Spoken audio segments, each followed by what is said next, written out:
عورت کا نرم لہجے میں گفتگو کرنا کسی بھی مرد کے ساتھ یہ ایک غلطی، ایک غلط فہمی، ایک گناہ کو جنم دیتا ہے۔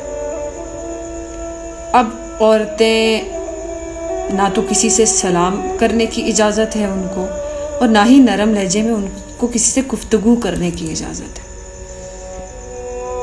آج کل سب سے بڑا مسئلہ یہ ہے کہ کسی کو آپ سیدھی بات بتا ہی نہیں سکتے۔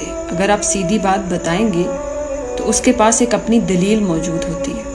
جیسے کہ عورتیں کہتی ہیں ہم نرم لہجے میں گفتگو اس لیے کرتے ہیں کیونکہ سختی سے بات کرنا جائز نہیں ہے، یا سختی سے بات کرنا بری بات ہے، یا اخلاق کے خلاف ہے۔ تو میں بتاتی چلوں کہ عورت کا اخلاق ہی یہی ہے کہ وہ مرد کے ساتھ، غیر مرد کے ساتھ سختی سے بات کرے، سخت لہجے میں بات کرے۔